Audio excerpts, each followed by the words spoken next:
I'm going to keep this stream brief. I'm just going to go over a few questions, play a little bit of stuff if I need to, and then that'll be it for right now. I definitely plan on getting into a more consistent live stream schedule soon. I'm just kind of ironing out the details and testing everything before I make it a regular thing. So definitely stay tuned for that. I learned the chords of a song, but I have no clue what kind of strumming will sound right with it. How do I know which strumming pattern to use? Strum patterns are really subjective. It really just boils down to, can you think a little bit like a drummer and kind of apply a rhythm that makes sense for what you're doing? So a lot of the stuff that I really try to focus in on is if there are drums in the original composition, what's going on with the kick drum, what's going on with the snare. A lot of stuff has that like typical kick, snare, boom, ka kind of thing going on. And so you can kind of emulate that a little bit with your guitar strumming. So let's go to camera 2. So let's say you're playing like a kind of a funky thing where it's like boom, cha, boom, ka, right? So the booms are the kicks and the ka is the snare drum. So maybe you want to do something like boom, ka, boom, ka.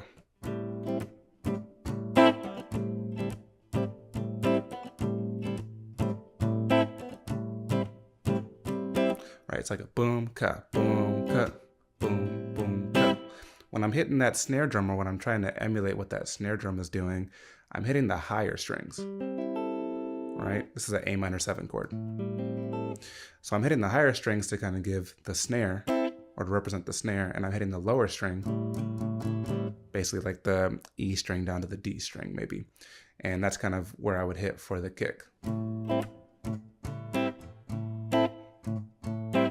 Right? Same thing if like maybe we're doing like a 6/8 feel kind of R&B song, right? And you'll hear this kind of strum pattern all the time. Right?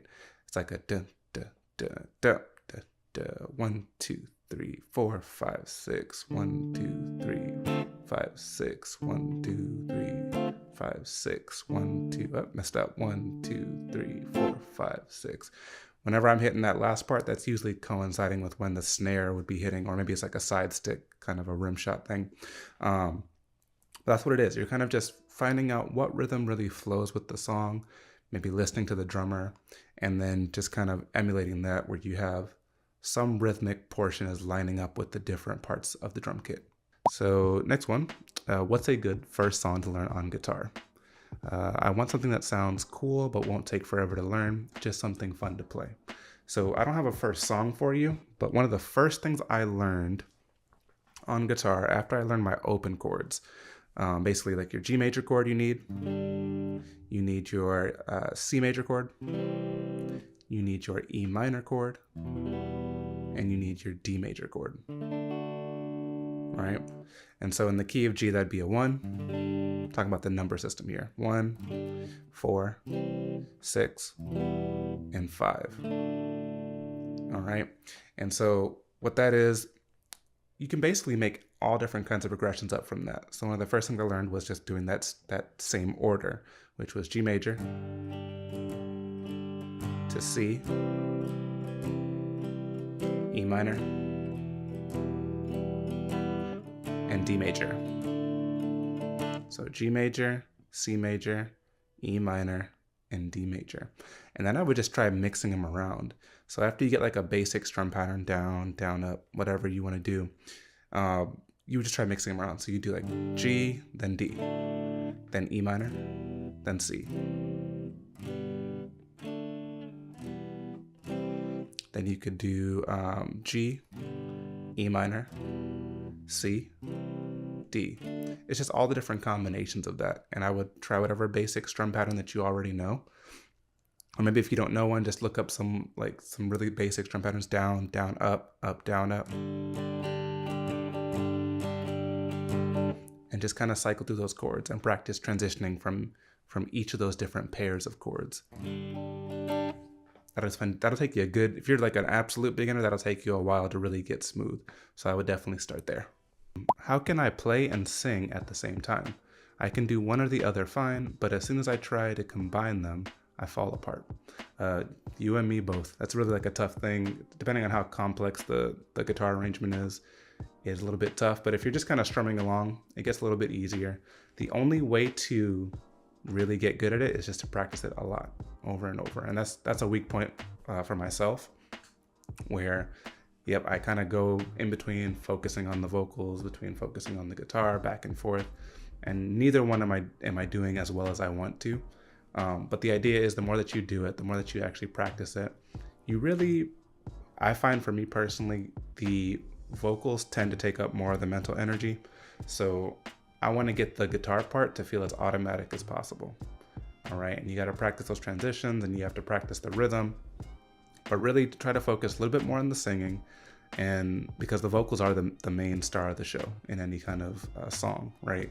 So focus a little bit more on the singing and practice the guitar with it while you're singing, and try to really just get that guitar part to be automatic. And then that way you can focus on your voice and inflection and all that important stuff for giving a good vocal performance.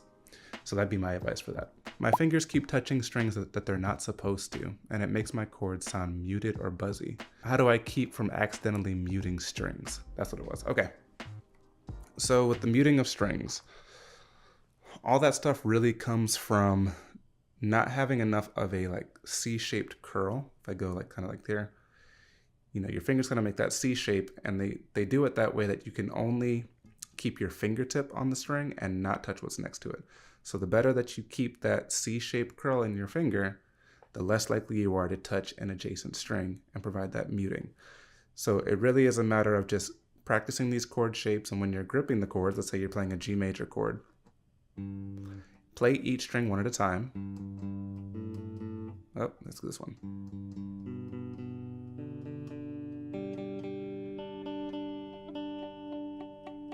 All right, we got a muted string, right? So now you try to figure out, all right, which finger do I need to move? Which finger is touching that shouldn't be? And you would just make micro adjustments and kind of make sure you're only on that string with your fingertip. And then make sure it's not touching anything next to it. Play each string one at a time again. And when everything's ringing out clearly, then you know that you're good. And you want to try to bake that form of that chord shape into your muscle memory. All right, you don't want to get used to playing sloppy, because it's really hard to fix that stuff later. So definitely take it slow when you're learning your chord shapes for the first time, or even when you're trying to go back and relearn it, just to make sure everything's good. Take your time, make the right shape, keep that C-shaped curl in all of your fingers. You don't want any collapsed knuckles like this. All right, keep that C-shaped curl, make sure it's just your fingertips touching the string, and then you should be good. Okay, what's the difference between a capo and transposing? I see people using a capo to change keys. How is that different from just changing the chords? So the capo really makes it easy for you to play everything in the key of G, or use the chord shapes from the key of G, which is what I showed you earlier with those open chords. It makes it easier so you can just use those basically G major key open chords, but anywhere on the neck. There's a certain point where it sounds weird to have a capo, maybe like past fret 5 or fret 6. But in general, we typically learn open chords, which work really well in the key of G, and then the capo just makes it really easy. Every time that you put the capo down, you're shifting the key up by a half step. So if you're playing in the key of G with these regular chords, G major, E minor, C major, D major, when you move your capo here, you have to shift everything down, right? And so what that does is it changes it to the key of G sharp or A flat when you're playing those same chord shapes. If you go down another one, let's say you win a capo on fret 2, now you're actually playing in the key of A, but you get to use those same chord shapes. So that's all it really is. With transposing, it can be a little bit different, because let's say that the way that you would have to do that to play in a certain key, let's say it would require you to capo like fret 10 or something ridiculous, right? If you want to capo fret 10 and use those chord shapes, you would end up playing in the key of F. Excuse me. You'd be playing in the key of F. It would not sound good in most cases to capo on fret 10 and try to play in the key of F. So then if you wanted to transpose without the capo, what you would do is you have to learn those shapes. You have to know your number system well enough. You have to know enough chord shapes to be able to play, the F, what would it be? 6 chord would be D minor, 4 chord would be B flat, and the 5 chord would be C. C major. So you'd have to know all those different chord shapes and be able to play them somewhere that sounds better, basically. So capo does transpose as you move it down the fretboard, but only until a certain point, which is why you don't want to be someone who needs the capo to play in every key. You want to be somebody who uses the capo for utility. Maybe you're a singer-songwriter and you just want to be able to change keys really quickly and play the chords that you know. But you also, as a guitarist, as you're getting better, you want to be able to play in other keys without the capo as well. So do both. It's not one or the other. This one says, is it okay to use guitar tabs instead of sheet music? Yeah, perfectly fine. For a guitarist, tabs are like the main thing that we use to learn things. It's good to know standard notation. I think it makes you a better musician to understand, or at least be able to decipher regular sheet music, but you don't need it. Absolutely don't need it, and don't feel bad if you don't understand it. Spend more of that time focusing on playing your instrument and just practicing. This one says, why does my guitar buzz when I play certain notes? That could be any number of things. So sometimes buzzing will happen if you're not pushing down hard enough on the string. That's not usually a problem that people have, but sometimes it does happen. So if you're not pressing down all the way, you're leaving a little gap between the string and the metal fret, and that's where that buzzing is coming from. So if you're pushing down too lightly, try to add a little bit more pressure, see if that fixes the issue. Another cause for fret buzz is fretting in the wrong position. So when you have this, like, we're calling the frets this little gap between the actual metal frets, right? So here I am on fret 4. If I decide to put my fingertip on that fret in the dead center between those two metal strips, right? It's kind of hard to see because my finger's blocking it. But if I put it in the dead center between those two, it sounds fine. If I push it back, like towards the tuners, so now I'm like just under this metal fret right here,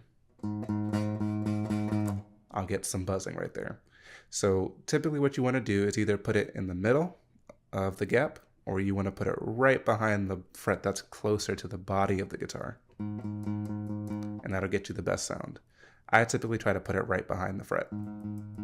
That's what I'm aiming for. Because if I get a little bit sloppy when I'm trying to go fast, then at worst case scenario, I'm going to be in the middle. All right, but I'm always aiming and trying to get my muscle memory locked into just behind the fret. Okay. And what else could be it? So that's the stuff that's really like based off of technique. But now there's also like potential setup issues that could be happening with your guitar. Like you might need a truss rod adjustment because the neck might be back bowed. And so instead of being like either flat or a little bit bowed, that way you can have some clearance for the strings to vibrate.